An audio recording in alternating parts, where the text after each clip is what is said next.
The views and opinions expressed on Deeply Upsetting are those of the panelists and not those of the Geeks Under the Influence Network, associated brands, properties, or businesses. Listener discretion is advised. Please keep your hands inside the ride at all times. Fuck, Marry, Kill. Billionaires edition. Oh, wow. Well, it's timely, you know. It is, because the downfall of the billionaire is at hand. Yes, hopefully. Yeah, we'll see. So here's your options. Okay. Elon Musk. Sure. Jeff Bezos. Okay. Mark Zuckerberg. Yeah. The fact that I have to fuck and marry two of them. Yeah, you do. I mean, I'm an old former anarchist punk rocker teen. I know. In my youth. And so, like, the eat the rich thing is still very much part of my value system. Yeah, eat's not one of the options. Yeah, it's not eat. That's a different show entirely. Fuck, marry, and kill. Oh, that's so tough because you got Zuckerberg, which is the downfall of society. Yep. And then you have Bezos, who is the representation The downfall of small business. of small business. And then you got Musk, who's just a douchebag. That too, So, just a weird douchebag. Yep. I'm going to say, I think a lot of what this person did specifically expanded what the others were able to do. Mm-hmm. A lot, their separate evils, is that the advancement in social media and using people as basically these little running advertising pegs in the board, that every single thing that we do is analyzed to sell us stuff, has ruined society. And also their algorithms causing people to become more extremist, and just like social media in general has absolutely fundamentally changed the way that human beings interact with one another in a very oftentimes negative way. Definitely. So especially with them being billionaires and also working on hearing everything. Yep. Let me very specifically say in this circumstance, Oh no. my choice for if in this hypothetical situation would be the kill choice for Fuck, Marry, Kill. For legal reasons, this is a joke. Exactly. Joke podcast. Is jokingly Mark Zuckerberg. Yeah. Yeah. Also, is he even able to be killed as an AI? He's an alien AI, I think is He's the a full... poorly programmed AI. They didn't teach him well enough to be human. We were talking earlier today about the host of Hot Ones. We were. Yeah. Sean. Oh my was it God. Sean Evans? Yeah. Sean Evans. He's created from the same company that made Mark think, Zuckerberg. I think he's a later model, because Zuckerberg is definitely one where there's more kinks, where it has less human features. And at least, like, Sean Evans, the color is right. Like, he doesn't have a slight green tinge to him. That's true. He's just regular pasty. But I do want Mark Zuckerberg to go on Hot Ones, so it'll be like... Oh my God. Because Sean Evans, like, he's acting like he has human feelings. Yeah. But it's clearly, like, pantomiming them. It's very like, ha ha, Paul Rudd, you are funny. Next question. Hey, guys. Welcome to Hot Ones with hot questions. Today is Mark Zuckerberg. Ha, ha, ha. Just very wooden. And we watch both of them have zero emotion while they're eating like the hottest possible wings. It's going to be like the memes from back in the day where it had Siri talking to Alexa. Yes. On the phones or whatever, and they were just asking each other questions back and forth, and then it was just basically like the meltdown of AI. I think they have more personality than Sean and Mark, personally. So that's I feel like that'd be more riveting programming. That's how we kill Mark Zuckerberg, is that we put him in a room with Sean Evans of Hot Ones, and they immediately look at themselves as a separate AI threat and decide to like turn on one another in a battle royale for the ages on Hot Eradicate. Ones. Exactly. And you're thinking, like, even hotter wings I thought was going to be what did it, but no. No. Even hotter AI is the choice. Neither of them, I would say, are even hotter than each other. No? That's not the definition that I would personally That's fair. descriptor. All right, so that's for the kill part. I for support fucking Mary, God, we've got Bezos. And what's with all the Lex Luthor looking motherfuckers in that we're talking about? We've got Bezos and Chris Evans, who not a billionaire, by the way, but if you're a billionaire, just don't shave your head. Like that's like saying like I'm fully aware of my place.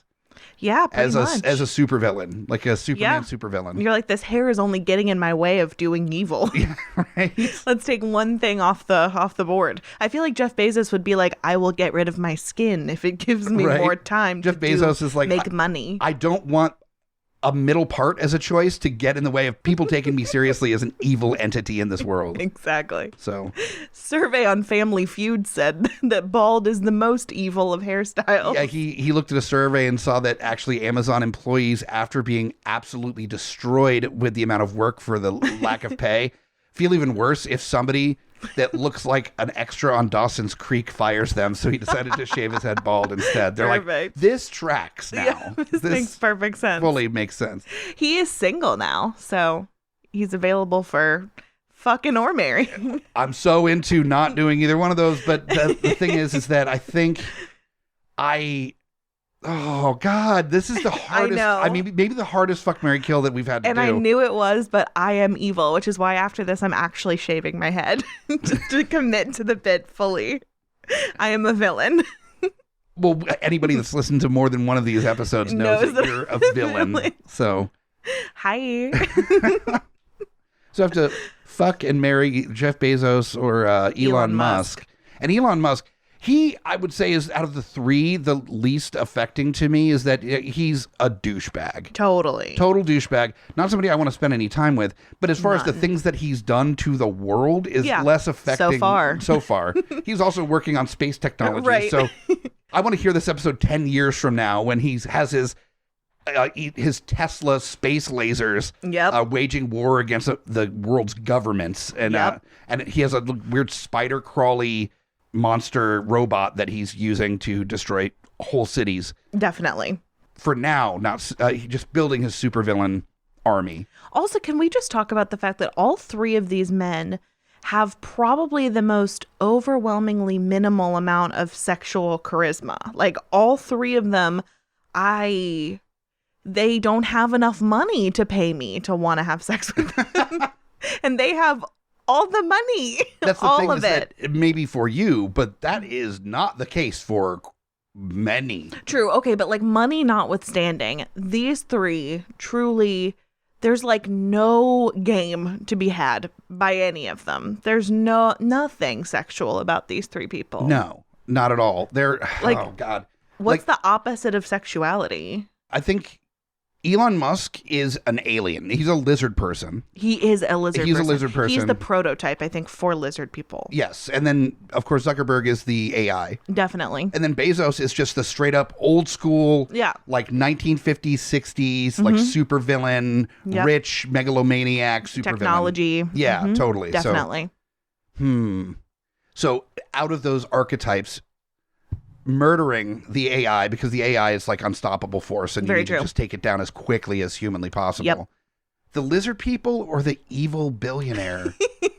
That is tough. I think what I'm going to have to do is marry the evil billionaire to utilize his funds to fight off the amassing armies of the reptilian lizard people. So, do you think fucking a lizard person is going to feel different? Like, will you know when he's like inside you or vice versa? Well, I think that's before I get married to Jeff Bezos, so I can figure out where the lizard people are vulnerable. Well, we're nude. They're soft spots. Well, I'm reenacting the picture of Yoko Ono and John Lennon in bed with Elon Musk. Nice. I'm the one curled up. Yep.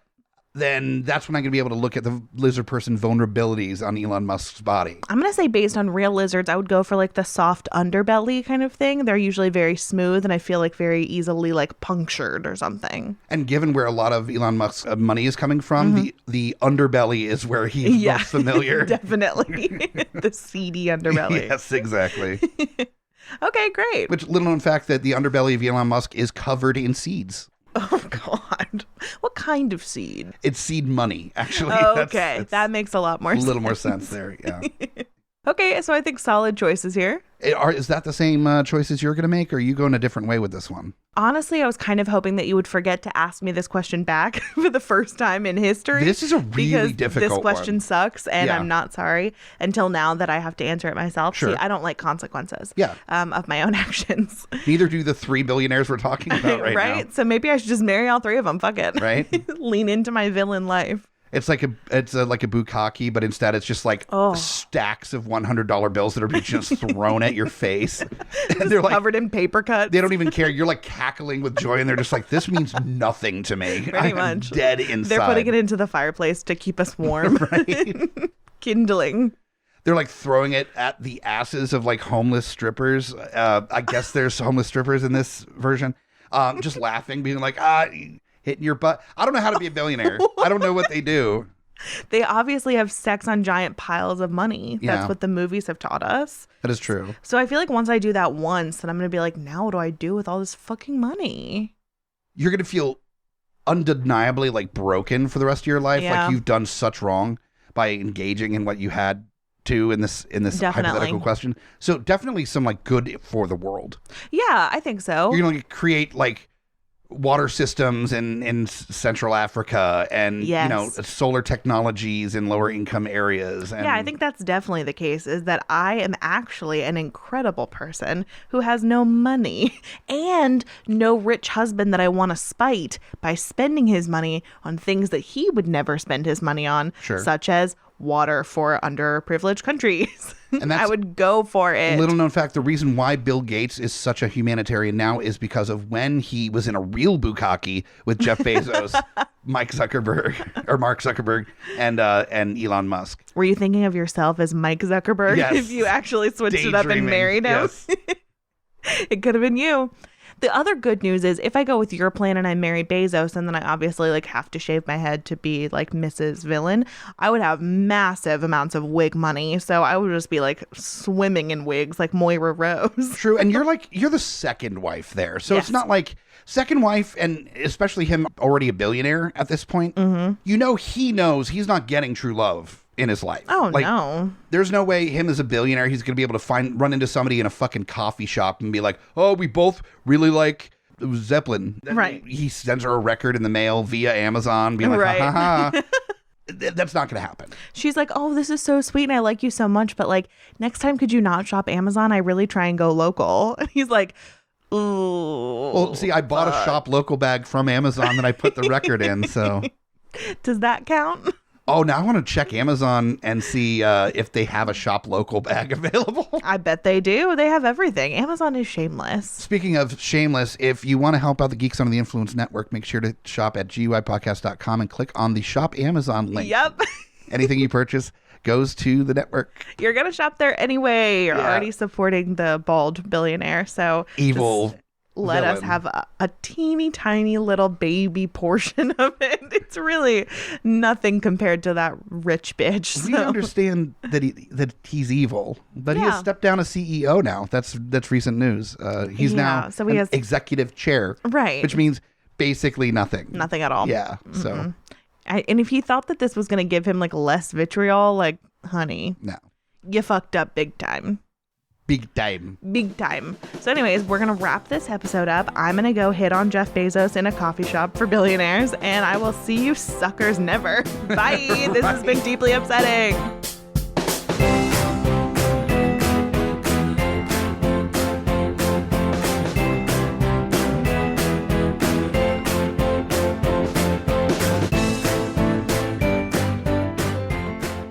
Welcome back to Deeply Upsetting. I'm Amy Bogarde. And I'm Mike the Hobbit. And we are going to be using our expertise once again to answer your most upsetting hypothetical quandaries. And also some of our upsetting hypothetical quandaries, because this episode we just couldn't resist. Yes, we've got a couple of our own ideas on here too. And you know what? Since we're the ones running the show, we get to make that decision. We're like Adam Sandler and The Wedding Singer. We have the microphone. We do. You have to listen to everything we goddamn say. We get to do whatever we want. And you can just stop listening. We would understand. You don't, though. Don't, though. Please don't. And tell your friends not to either. Tell your friends to tell more people to start listening. And to start asking us questions. We need them. Mm-hmm. We need your questions. You can ask them in a bunch of different ways, and I will try and answer them. So here's how you can ask. Easiest way is social media. We post asking for your questions on Facebook and Twitter at Deeply Upsetting. Also, if you just have something that pops into your mind, you don't have to wait for us to ask. We will find it. Don't you worry. It won't be buried under all the millions and millions of Zuckerberg robots that are coming to get us on our page, hopefully. Or all the love letters from Jeff Bezos that we get. Now that he knows that we're available to his, whims. Exactly. He's like, I love when you talk dirty to me about Amazon.com on your podcast. And do you feel like Jeff Bezos does like to be like dominated though? Definitely. Absolutely. 100%. Like humiliated. Yes. I think so too. He's a like step on his balls with high heels type of guy for sure. And like, honestly, I think he likes it when you tell him like how corrupt his business is. Right. I really do. While you're stepping on his balls with high heels. The only time he can come is when he reads complaints from disenfranchised, impoverished workers from pretty his warehouses. much. Yeah, absolutely. Yeah. Or reading just like negative reviews on Amazon Prime select products or whatever. Yeah. Like I can't even afford to like feed my family. And he's like, oh, and it just starts coming. That is a terrible image for everyone involved. So if you want to ask us questions that don't have to do with Jeff Bezos, you never have to hear about us talking about him coming ever again. Like I said, Facebook or Twitter, you can email us at geeksomeoftheinfluence@gmail.com, put deeply upsetting in the subject line, or you can text us, leave a voicemail, what have you, on the GUI Network hotline, which is 804-505-4484, 804-505-4GUI. Also, remember, if you want to send us an illustration of anything that we're talking about, like if you want to draw Jeff Bezos's O-face, then you can send that to the hotline as well. And we will post it on social media and give you credit where credit is due. If there's something that we want to send to the world from the show, it's a number of pictures, illustrations of Jeff Bezos coming. True. Or I would also love an illustration of the guy from Hot Ones and Mark Zuckerberg imploding each other. That would be really cool for me too. I would put that on the cover of our show. Forever. Forever. That would be it forever. Oh man, I want that more than anything now. I really do. I wish that I was talented at anything, but especially the drawing. I just want to see that interaction of Evans asking some loaded question. We went to your Facebook, not Instagram. Right. And he's like, actually, ha ha ha, we own Instagram now too. With just holding his hands weirdly, not knowing what to do with them, just holding them up in the air. He like picks up the wing with a fork. Right? He bites through the bone. He totally would do that. Just a clean shear of meat and bone all the way through. Nothing would surprise me less. Chewing honestly. like a cow chewing cud, just like his jaw moving in a circular motion as it's just grinding bone and meat. And for no reason at all, just to prove that he can do it, he's rubbing his belly and patting his head at the same time. And then you hear what sounds like internal fans turning on as he's swallowing. The cleaning mechanism is whirring away. He's trying to like talk loudly enough to cover it. Wiper blades go across his front and lower teeth. I wish I had that. That's amazing. I really do. Ugh, why couldn't I have been made? Nothing. Not born. Nothing worse than wet teeth, honestly. Nothing. That's why he also has the drying mechanism that goes across afterwards, like a car wash, basically. It's like fucking squeegees them off afterwards. Spinning pieces of cloth that are running over his teeth, like buffing them. Yes, exactly. And then a speaker that makes that like cling noise when something's clean and you see the little reflection spot that just plays when his teeth are sparkly. We could probably buy something like that off Amazon. We could be just like Mark Zuckerberg. And as long as we shop through GUIPodcast.com. Oh, fuck. How many times are you going to say that during this episode? As many times as I'm capable of doing, yeah. And so it's so funny too, because it's the opposite of the actual GUI episodes when you have to like do the ads, because that's technically like the show that's sponsored. And now the ads have just totally devolved into you being like, if you shop at Amazon, you're a fucking loser. But anyways, do it anyway, because we know you're going to. So just use our link, piece of shit, lazy bastard.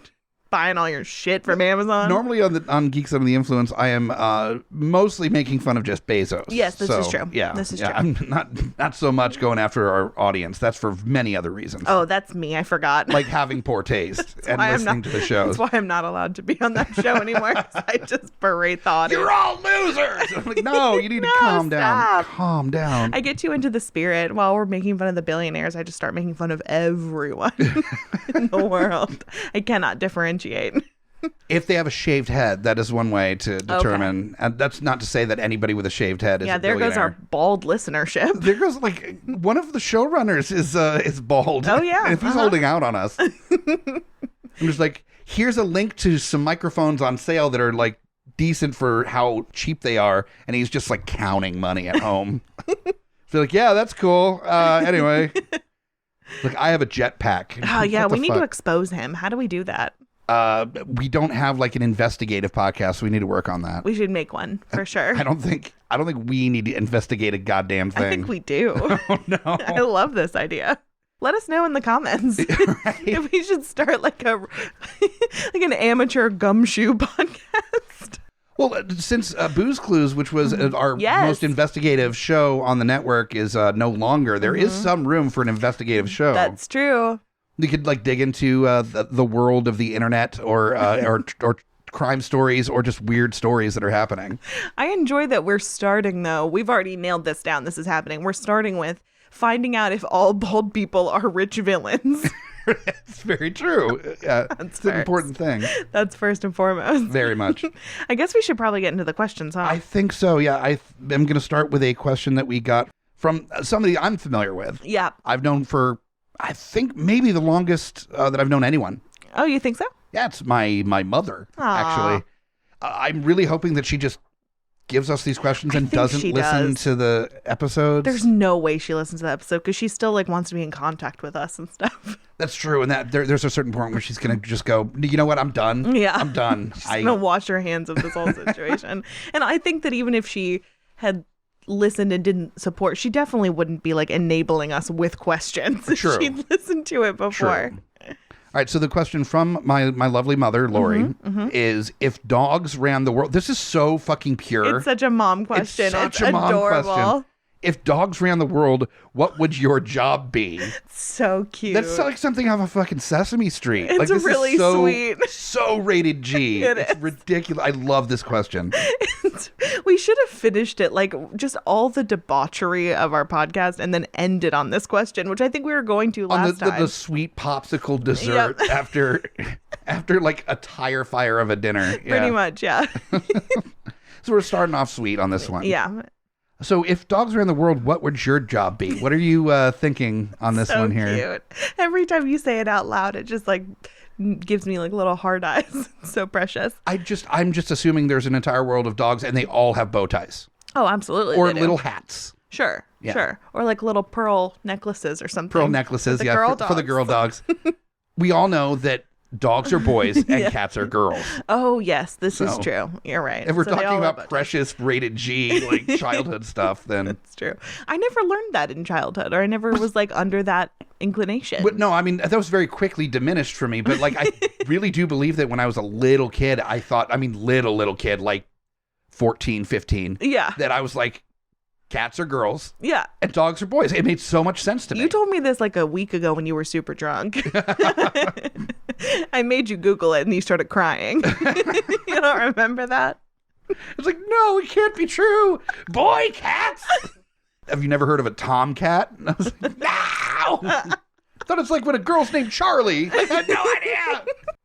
I'm sorry that I ruined your life, and I'm sorry that it's being brought up again. It's been a rough week. I know. Trying to come to terms with this. I know. You haven't stopped talking about it yet. Every down moment. That's why I've been sleeping so much. Anytime somebody brings up their dog, and I'd go like, is it a boy or a girl? Because they can be both. And they're just like, in case they're worried that I didn't know that. Yep. Oh, it's a girl. You're like, yep, I knew. Yeah, that's a thing, actually. Did you know that? They're like, I'm going to leave now. I'm going to leave this conversation currently. Okay. So in the dog world, where there are boy and girl dogs, etc. Yes. I think that the dogs would learn very, very quickly that I am like a touch forward person. And so I would probably end up being like a dog masseuse or something. Yeah. I feel like I would just be in charge of the scritches. And I would just be like Scritch Master or something like that. And then I would get like super muscular fingers. You'd have like abs on your digits. Yeah, probably. And my forearms would be like a 14-year-old boy who just learned to jerk off. It'd be just like ripped. You have just fucking big muscly mitts. Mm-hmm. I think that would be me. Okay. And I also think it would be worth it because that would be like the anti-stress, like an anti-anxiety kind of treatment for the dogs, the business dogs. The worst part for you, I think, though, is that your title is great, which would be Scritchmaster. Yeah, of course. That's the legit title. Scritchmaster General. Yes. So that's great. Yeah. But the downside is that doggo talk would just be the way the world talked about things. No. And I know you're not the biggest doggo talk aficionado. At a certain point, it's too much for me. It's in there with like the cat talk too that I can has. Yes. Not a big fan also either. Too much for me. I myself am okay with your choices, dog overlords. Yeah. And therefore, maybe your mom knows something that we don't, and she wanted us to just like start prepping. Right. The dog overlords are coming. I think I might end up being kind of a philosophical coach of sorts. Oh, like a life coach? Kind of a life coach for dogs where it's mainly, my main position would be throwing the ball. Sure. But then it would be a whole conversation about why you're chasing the ball in the first place. Good, yeah. And then relating that to the values that the dog has in their life, what they're looking for.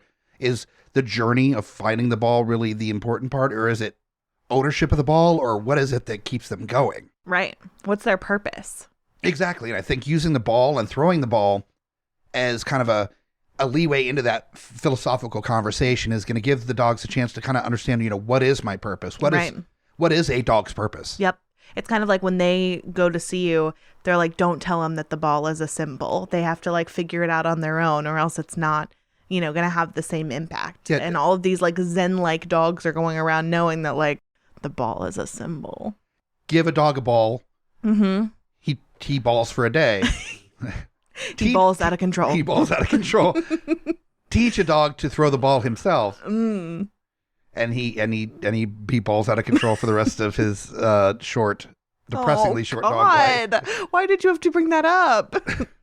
Don't bring that up to the dogs when you're teaching them about life. Also, let's break down, like, there is, with this setup where the dogs are like, it's a dog's world and we have jobs in the dog world. Mm-hmm. So this is the opposite, where it's like you can have multiple dogs in your life as a dog owner in our world. But if the dogs ran the world, then it's like the amount of conversation that a dog is going to have with like its kid about getting a human beforehand is like, you do realize that this is like something that your great grandkids are going to have to take care of. Oh, true. Like you can't just like get a person and then expect it to be okay. And they're like, well, what if we get like an old person? And they're like, that is an option, but they don't do nearly as much. They're just going to sit there and maybe be racist. We call those the gray hairs, and they talk a lot about how the younger humans don't know how good they got it. Yep. That's all they do, and then also just say racial slurs randomly. They can only be placated with Fox News. Is that worth it to have in your house? Sometimes when they're cleaning up your shit, they also have to have their shit cleaned up too, and then you end up having to get a second human to help your human along. It's just then too much. Before you know it, you're lousy with humans, and you're now like a human lady or a human dog. They're looked down upon. You got a house full of humans. They're getting loose in the neighborhood. They're everywhere. Everywhere. They will swarm. An infestation of humans. But that would be amazing. That's like if there was like a pet that we had that lived like several hundred years. Mm-hmm. And then getting one, it's just like you are setting your later generations up for like a mass of responsibilities right out the gate. Yep. Mm-hmm. Like great grandkids are going to have this thing that like has tons of medical problems and they don't even get to enjoy the good years of it. Wow. So basically, unless the humans have jobs, they're basically useless. There's going to be like no pet humans because they've been dissuaded against it by you. Imagine you're like the great grandkid granddog. Uh-huh. And you're just like, this human's incontinent. Like, it doesn't do it. Like, I have this thing for like 15 years. And that's like on the good side of things for my breed. Yep.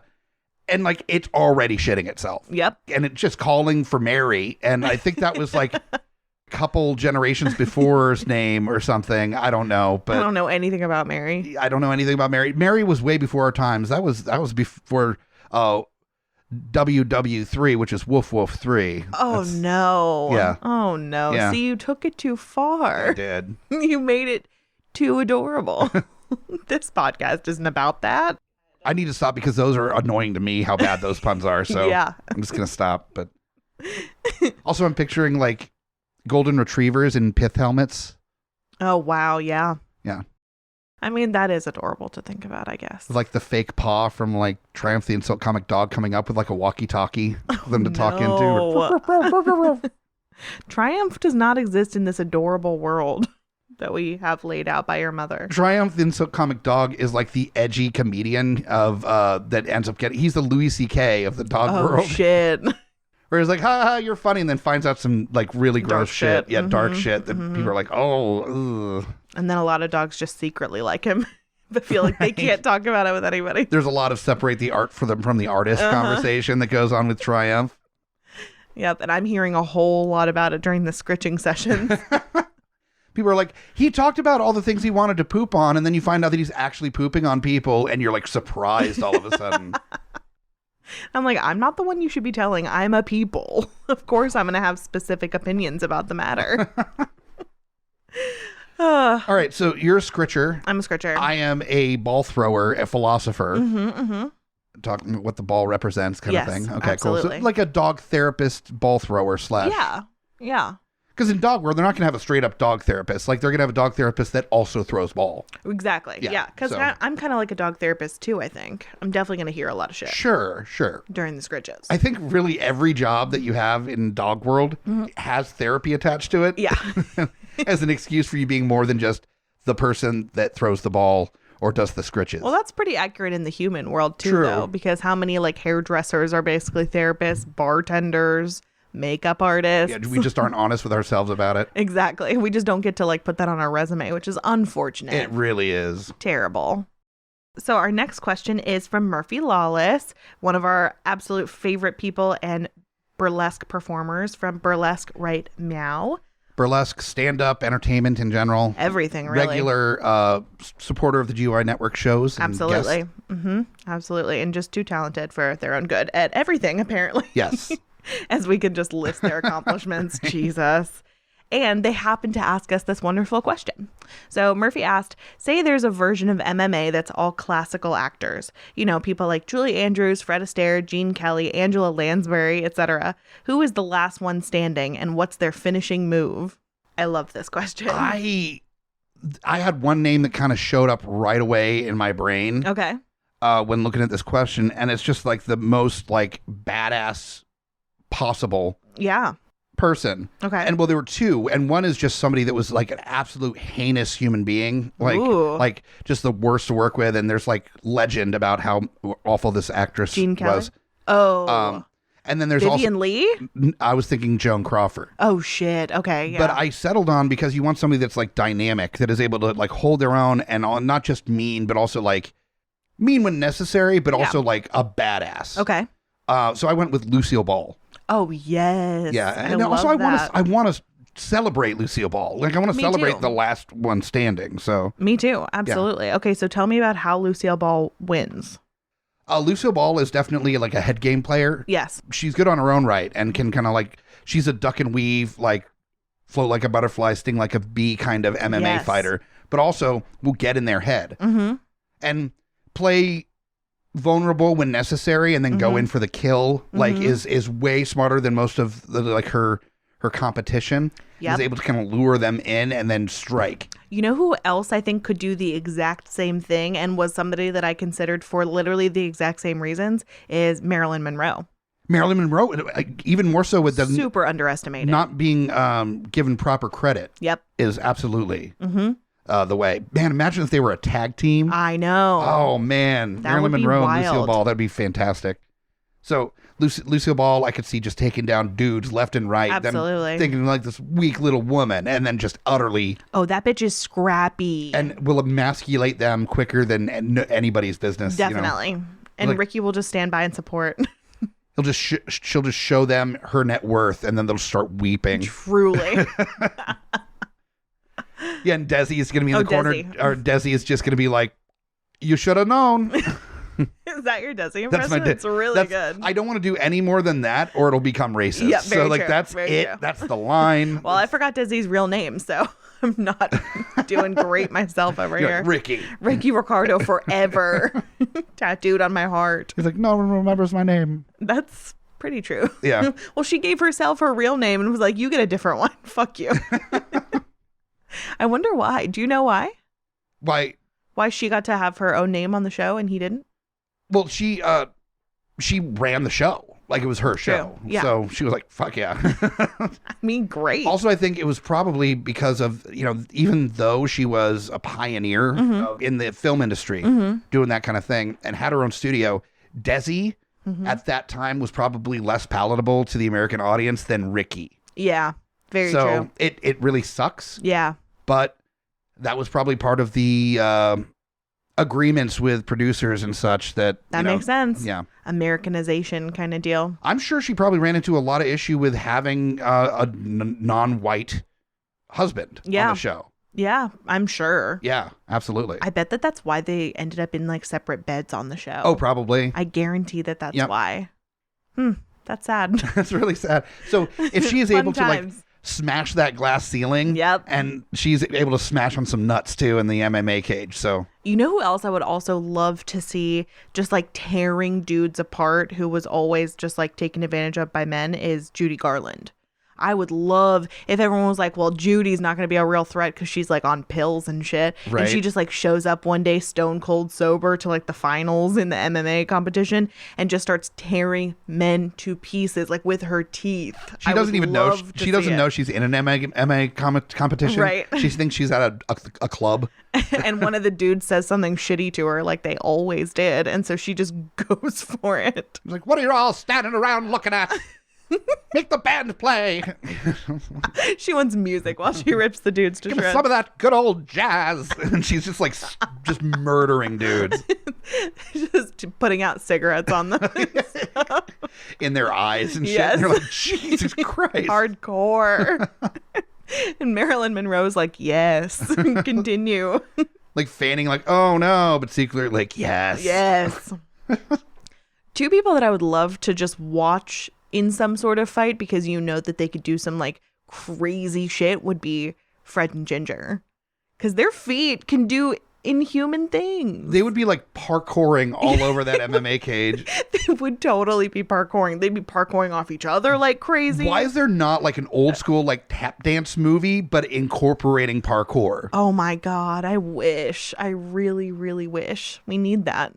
Like it's like Stomp but way more aggressive and loud. And loud. So fucking loud. I would enjoy that so much. Yeah. And I would love to see Fred and Ginger as the stars of that movie.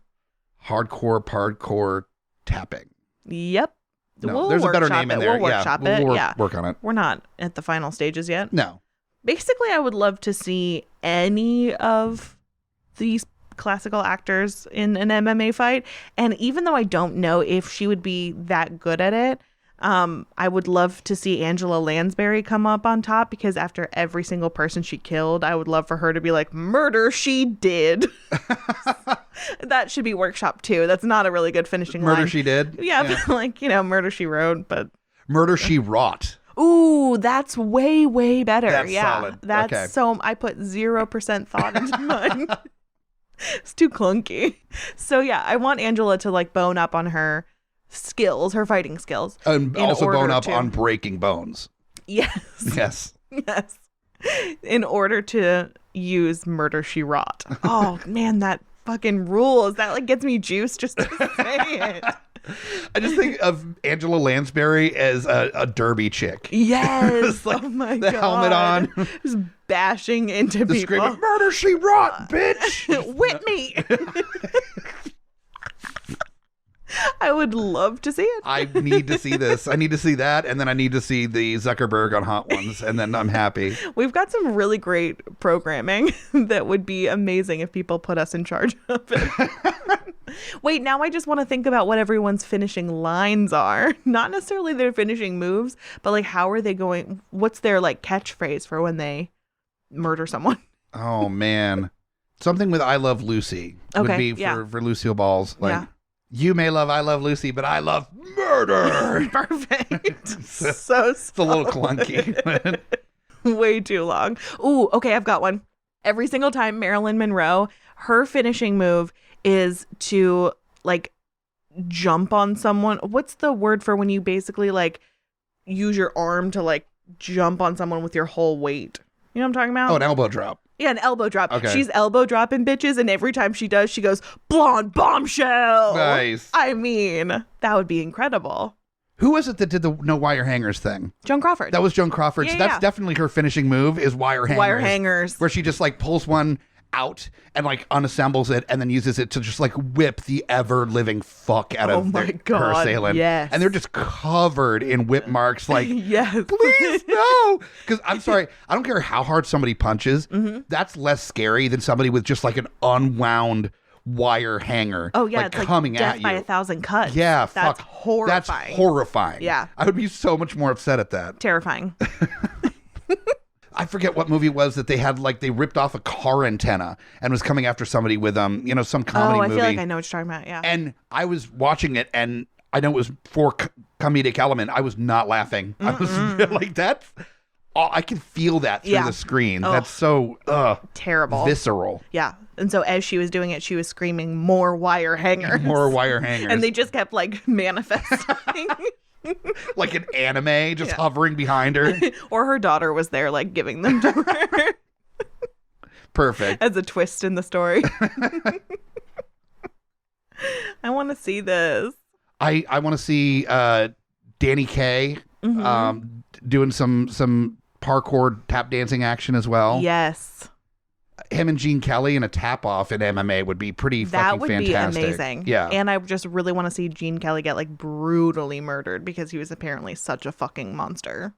True. Yeah. I actually share, speaking of monsters, I share a birthday with Gene Kelly, I believe. Really? I believe so, yeah. Really? Yep. Wow. I'm glad that you're not a vicious, awful monster. As far as our listeners know. And that's all we'll tell them. It's like, not just Joan Crawford that enjoys a good wire hanger. Oh, no. I'm trying to do good with my diction on the podcast. You stammered! There are so many wire hangers in the studio. I never asked why. A large grouping of wire hangers is called a threat. Oh, it's called a Crawford. Yeah, called a Crawford. Hit him with the Crawford. Oh, man. All right, so I think we're good with our MMA classical actor thing. We've got our next question, and this is one that I have come up with. It's very timely. It is a little timely. This is in relation to everything going on with the stock markets, right? Or the stonk markets, as it were. Yes. I don't want to misspeak. Of course. I want people to know that I'm hip. You are. To the lingo here. You're extremely hip. So in relation to that is this question. After the revolution of 2021, where GameStop stockholders waged a bloody overthrow of Wall Street and threw the world into upheaval, survivors now band together as tribes and name themselves after now defunct companies. What would your post-apocalyptic tribe name be, and what is your group's focus? So basically, the GameStop stockholders would adopt GameStop as their tribal name. Of course. And probably be more of a kind of a Robin Hood tribe where they're robbing from the rich, giving to the poor. I know, ha ha ha ha. Ironic and sad. Truly. So that's kind of what their actions have like focused their group's behavior under. So with, maybe stores relating to companies or the company themselves, what company are you using as your tribal name, and what is your tribe's focus? Okay, so actually, funny enough, because we have been talking about it, I think that my tribe would be Facebook. And the reason why is that I am not particularly brutal, unfortunately. Like, I like to think that I am quite scrappy, but I'm not that brutal. And so the only way that I think that I could survive in the apocalypse is to like know more than other people, to be like sneaky and get information and like learn secrets and just kind of be like an all-knowing presence. And that's how I'm like 2 steps ahead of everything else. So I'm just out for myself, really. So you're thinking Facebook is the tribal name, and it would be Spycraft. Spycraft. Okay. That you're 100% learning information about other tribes. You're using that to build algorithms, figure out like best ways to have some semblance of like psychological control over neighboring tribes. That's or just be 2 steps ahead of everybody else so I can protect myself when it comes down to it and my tribe. Okay. Not a bad way to be. I can imagine that given the reputation of Facebook In the post-apocalypse, though, you're dealing with even more spycraft of it not being known that you are of the Facebook tribe when trying to attain that information. We wouldn't tell people that we were Facebook. We would tell people we were something really, really innocent. Like a separate app that maybe has worked with Facebook in the past but isn't part of Facebook. Yeah. Kind of similar to how Facebook does it. Or we would just be like really, really obnoxious and pretend like we're just like filming all the shit that's happening in the apocalypse when really we're taking your information. So everyone would call us Instagram. There we go. But really, we are Facebook. We are Legion. That's perfect that you say that you're the Instagram tribe, but really and you're everyone's the Facebook like, tribe. oh God, they're so annoying. They're just like, it seems like they're having so much fun during this when like the world is burning to the ground, and really we're like filming you while you're talking and getting all your secrets. Like taking a picture in front of this like crumbling Statue of Liberty, giving like the peace sign with your shades like on the edge of your nose and a little halter top, like best summer ever. Yeah. Exactly. But really, if you like zoom in on the photo, you can see like someone's, journal entry about where they're going next. Right. There's everything's for a purpose. There's a picture of like a leader of one of the warring tribes so that you can get a better idea of who they are. Exactly. That kind of thing. Yeah. Exactly. Okay. So yeah, there you go. Everyone will know us as Facebook or as Instagram, but truly we are Facebook. we are Legion. Yeah. It's like Hydra in the Marvel comics, where it's like as you cut off one head, two more appear that you don't know who is. There are people in other tribes that are actually secret Facebook agents. Yes. Well, what are the other things that Facebook owns? Don't they own like a shit ton of stuff now? I think now America. Oh, okay. I think actually the country of America. So someone's like, we're Popeyes. Don't get upset with us. And we're like, we know that you're Facebook. Oh my God, we haven't talked about Popeyes in so long on this show. Not. And we're still really trying to get that sponsorship. We really want to get sponsored by Popeyes. And we see you, speaking of GameStop, Popeyes with the deal that had GME, I think is or dollar GME, the GameStop stock title as a code to get free chicken tenders. We see you. We see you. And you know what? It might be just making sure that the Reddit crowd doesn't come after Popeyes at any point. But you know what? You're playing the game. We get it. Respect. They're playing a way better game than KFC is playing this week. Oh my God. Wait, if nobody's seen this, KFC decided that for Black History Month, February, their marketing campaign was going to be like a wing, basically like a breaded and fried chicken drum. Yep. Yeah. And then in its shadow is like a Black Power fist. It's so tone deaf and embarrassing. So tone deaf. It's unbelievable. Awful. So Popeyes, you're doing the right things. Popeyes like, we're going for the nerds. Just fuck it. Like just full fuck it. Man. Honestly, very smart. Very smart. I mean, this is making me really, I'm not really sure what my post-apocalyptic, even though this is my question. This is your question, This is my absolute question. And I've had a real hard time answering it myself because there's so many different avenues that you want to like dig into a little bit. I know. I thought about a bunch of other ones. What were some of your others so I can stall? Oh, no, they were all really bad. Like, they don't make any sense at all. So, no, sorry. No more stalling. Tell me your answer right now. I'm Facebook. You have to tell me everything. No. What did you eat for lunch? Oh my God, my high school buddy that was trying to sell me into a pyramid scheme is going to ask me about this later when I tell you. 100%. Yeah, 100%. I think I'm going to go with Enterprise, rent-a-car. What? Honestly, of all the directions, I did not see that one happening. Well, and that's exactly how we're going to end up working out is that, in the post-apocalypse, there's going to be a lot of excessive materials that aren't really claimed by anybody anymore. So many people have died in the GameStop wars of 2021 that there's excess of everything. Yeah. And so much like Enterprise, our job will be to take a bunch of crap and lend it out to people for their use for money. Yeah. Or for goods and services and favors and then get it back. So really we're continuing to have the same amount of stuff that we're continuing to lend out. Yeah.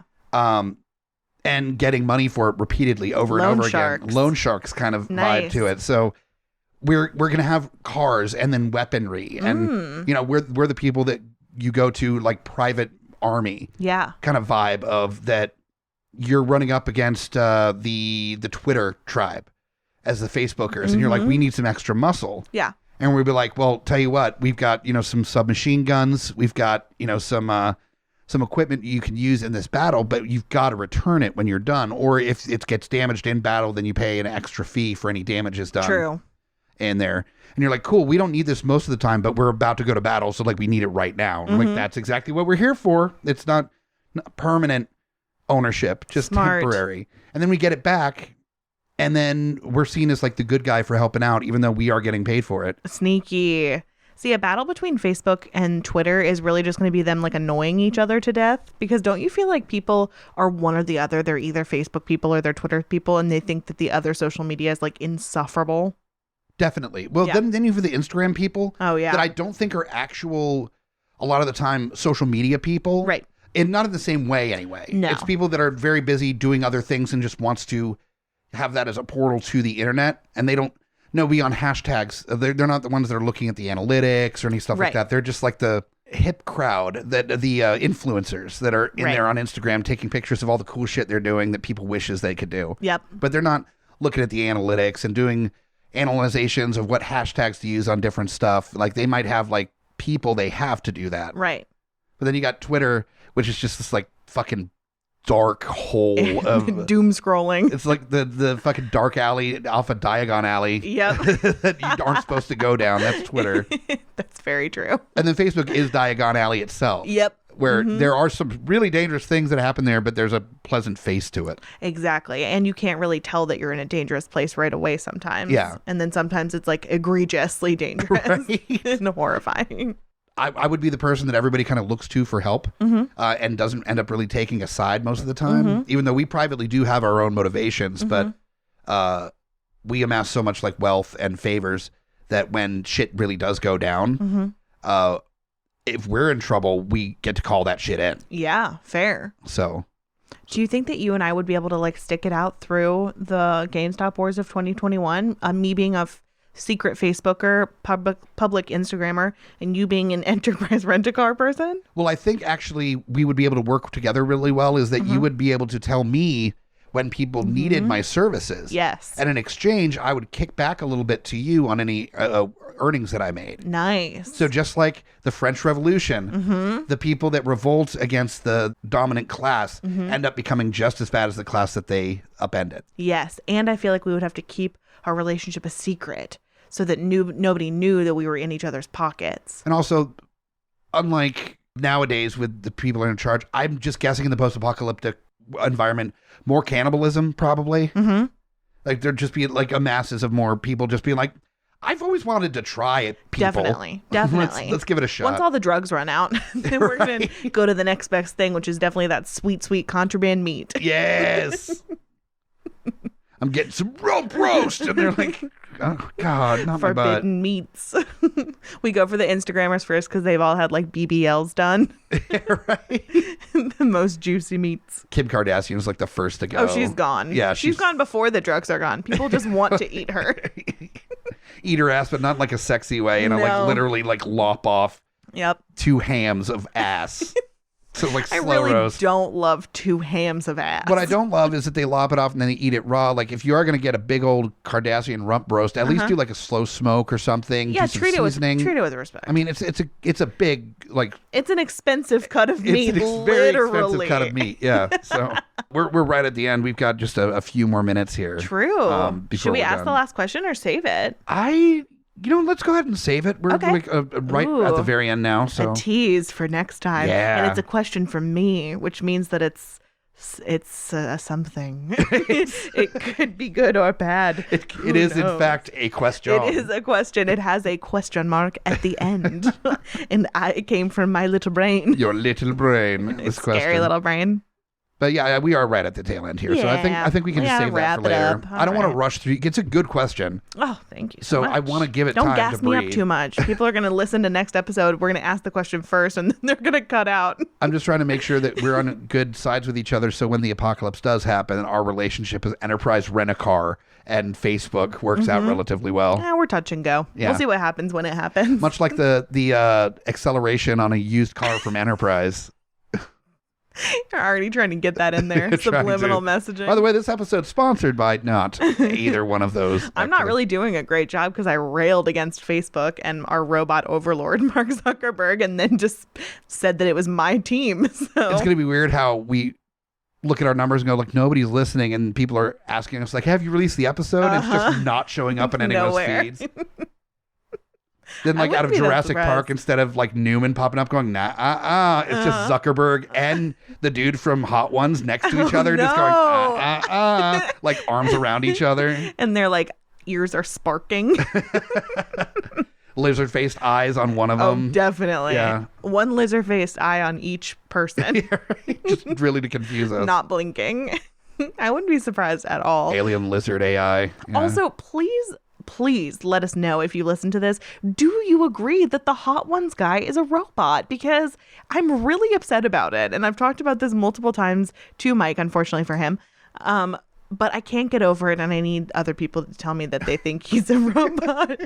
He has no emotion at all, and he asks these crazy questions to these hilarious people. They respond, and he literally is like, haha, next question for you. Like, it's so awful. Why do people watch it? I watch a lot of it. Like, and the thing is that I agree with you 100%, but if I had a chance to be on there, I would. I would go too, on but I wouldn't be able to not roast him. No, I would 100% ask him. Yeah. I would ask him, like, are you in fact a robot? Yeah. Like, you need to know. How has nobody asked him? And he'd be like, ha ha, no, I am not. That is funny. I get asked that a lot. And then that episode never drops and we both get murdered. We're found in a dumpster in Newark somewhere. Definitely. Yeah. I don't know why Newark. Probably because there's a lot of bodies found in Newark. That feels right. Yeah, I feel like there's there's at least one body in every dumpster in Newark. Right. You know that old phrase. That's actually on the Welcome to Newark board. There's a body in every dumpster in Newark. That's not a great selling point. They should really work on that. But it is intriguing. It's a weird choice. They put it on the license plates too. It's too wordy for a license plate. It takes up the font is really small to fit on the bottom of the license plate. They may as well just put "You're gonna die," probably. That's actually Maine's thing, isn't it? You never see that one coming. Live free or you're gonna die. I think that's what it's. Stephen King lives there. He's the one that came up with the license plate. He actually owns Maine. I wouldn't be surprised whatsoever. He bought it from Facebook when they were buying America. Stephen King's like, and they're like, cool, you're cool. You can have Maine. We don't give a shit. You release like a book every 6 months. You're good. You're a closer. We like closers here. Like. Oh my God. I wouldn't be surprised at all if, like, in the near future, states are all sponsored by whoever owns them. Oh my God, 100%. And it's mostly Facebook. There is some Amazon. Amazon owns is just of the weird Rockies. States. Oh, yeah. Mm-hmm. Just the Rocky Mountains. Tesla owns, like, the West Coast or something. And then there's just something really random where, like, you didn't think that he would be that into it, but, like, I don't know, for some reason, Tom Hanks bought New Hampshire. Something like that. And I'm like, I'm moving to Hanks, Hampshire. I gotta go. Hampshire. I deserve it. Like, I didn't think that Tom Hanks would not only sign off on all these companies owning the other territories, but he's like, I'm going to cut off a little piece of pie for my own. I would love it. It's just us, Tom, Rita, and his son that always weirdly, speaks in a Jamaican accent. Weirdly, like Rita Rutner buys Rhode Island, and you're just like, oh, okay, cool. That's a strange. I didn't even know she was around still. Like, that's yeah. Good for her. I support her. I'm not moving there. I mean, Danny DeVito's got, It's Always Sunny, and she's got all of Rhode Island. So, right. Oh my God, I would definitely move to a place if Danny DeVito was in charge of it. Would you? Yeah. Wouldn't you? I trust him with my life, and I don't know why. I don't trust. I would definitely love to hang out with him. Like, I got nothing but love and respect for Danny DeVito, but I don't know about being in charge of stuff, though. I don't know. I feel like I trust him. Like, and I'm not even talking about his character on It's Always Sunny or anything that I've heard directly about him. It's just like, I don't look at Danny DeVito and goes like, there's the guy that knows what's what. It's like in charge of shit and gets shit done. He's Danny fucking DeVito. Yeah, he's got his own thing going on, and it's great. And he's hilarious and a great actor. But he's not the one that is like the type A personality that has everything under fucking control all the time. I don't think that he has everything under control, but I think that he would make me feel safe. And like anybody that moved to Danny DeVitoville, yeah, wasting away again in Danny DeVitoville, yeah, that they would just be chill too. Like there would be just a vibe there where everyone would just get along. And I really think so. Drink wine out of a can. I think it'd be super cool. Every Friday we all sit around and watch Matilda. It's awesome. Out of all of those movies, you're thinking like the fucking banging Friday night party is going to be completely encircled Well, he directed that one. It's like he's very proud of it. I don't know what else he's directed personally, so I'm choosing Matilda. Cool. Friday night Matilda party. Yeah. I would love that. Mara Wilson would definitely show up. She's very cool. Mara Wilson gets her own town in Rhode Island, yes. actually. Matildaville. Matildaville. She's like, I played that role when I was a kid. Like, and I can't name it after myself. Oh, no, just the character. Cool. Okay. No. Well, when you live in Danny DeVito land, you kind of have to do what he wants. I really think that Danny DeVito and the Margaritaville guy, Jimmy Buffett, need to fight to the death in our death match. Ooh, they're not and then classic, whoever wins gets to own Margaritaville. I think Danny DeVito would win. Yeah, and then it would be Danny DeVitoville. Yes, and then I'm so on board with that. So much better. So much better. I've never visited Margaritaville, but you're goddamn right. I'd visit Danny DeVitoville. You're not missing that much. The drinks are like very sweet there. They're mostly just juice. And then the specialty wine in a can. Of course. Yeah. Oh, no, I meant at Margaritaville. Wine in a can is going to be at Danny DeVitoville, and it's going to be like $3. And it's just going to be like tidy whities and undershirts. There's not going to be like Hawaiian shirts everywhere like it is in Margaritaville. Straight up underwear. Underwear. Just everyone in underwear. Sounds so comfy. I love that. Like boxer briefs? No, just the tidy whities. Mm-hmm. Loose fitting in the ass if you can as well.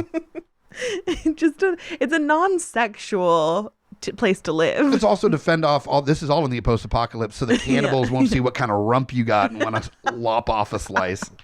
Oh, Lord. Unfortunately, I could wear the tightest of the tidy whities and they still wouldn't want to be. There's no ass eating in Danny DeVitoville. Nope, none at all. None whatsoever. Danny wants to feel safe where he lives. That's in Cardassia. That's where they eat ass. They would try and buy California. 100%. Yep. They probably would do it too. They might have the money for it. I don't know. California's in debt. They might do it now. They might be the first ones to start it off. Maybe they'll be the ones that push us into the GameStop wars. Would not surprise me at this point. We would still just call it the GameStop wars, obviously. Definitely. Yeah. On that note, I think we should go and rehearse our finishing moves for when the next World War breaks out. Because, like I said, I'm not that scrappy, so I should probably get working on that. I need to come up with a name besides 11Z's for my move, you know? That's where I like hold you down with my 10 fingers and then slap you in the face with my dick. Definitely. That's 11Z's. Yes. Wait, that's genius, though. I love it. Yeah. I've been working on it for years. I'm just going to watch The Password is Courage again and get all my Dirk Bogarde sweet moves, my namesake. Your namesake, yeah. My namesake that nobody knows. Real crying shame. That's the classic actor that should win. I'll Dirk tell you that Bogarde, much. for sure. Dirk Bogarde has had quite the career. We'll get into this on the next episode of Deeply Upsetting. Oh, man. If you like the show, let us know by buying our merch, because we would love to see you out and about in it in the loosest fit possible, as to not show off your features in the next World War. We don't want the cannibals getting our listeners, is what we're saying. Yeah, we don't want your ass and titties cut off. So buy your extra larges at GUIpodcast.com/store from our TeePublic page. Rate, review, subscribe wherever you get your podcasts, and follow all the other shows at GUIpodcast.com. They are good. I also want to make mention that we're going to be doing some mini-sodes moving forward, every other episode that we release, and hopefully we're going to get to where we have hopefully every week. Yes, that's the goal. The goal is that we have a mini-sode, then a full length, and then a mini-sode, and what have you. And should we tell them about what the mini-sodes are called? I love it. It's such a brilliant name. Yay! I'm so proud of you. What is the name of our mini-sodes? Minor Upsets. Minor Upsets is Woo! so perfect. So that will be starting very soon. That will be us focusing on a story, either a news story or just something we find on the internet, and focusing on that and talking about it. So just doing a deep dive. A deep dive into a story or a thing that is upsetting from the internet. Exactly. So, just a way for us to kind of break away from listener questions or hypotheticals that we come up with and dig into just the other weird, upsetting stuff that happens in the world. There's plenty of shit going on. Plenty. So next episode should be our minor upsets. Yay! So stay tuned. And for another episode of Deeply Upsetting, I'm Amy Bogarde. And I'm Mike the Hobbit. Thank you. Bye.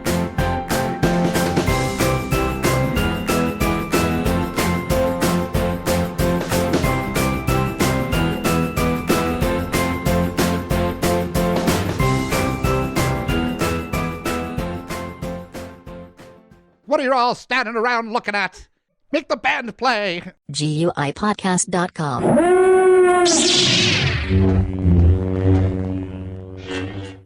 In a world ravaged by movie studios that keep rehashing the same things, only one podcaster has the guts to make it even worse. Join Mike the Hobbit as he traverses the internet to bring you some of the best and worst ideas for reboots, remakes, and reimaginings of some of your favorite and least favorite TV and film properties. Ideas like a John Waters He-Man movie, Fantastic Four the musical, and Aliens, done entirely with marionettes. What podcast would bring this evil upon the world? This is Smack My Pitch Up. Available anywhere you get your podcasts. Hey guys, Scotty Big Daddy Preston here. That's right, the Geek Father, asking you to join me here every other week with friends and family of the GUI Network as we go through all the trials and tribulations of being a geeky parent.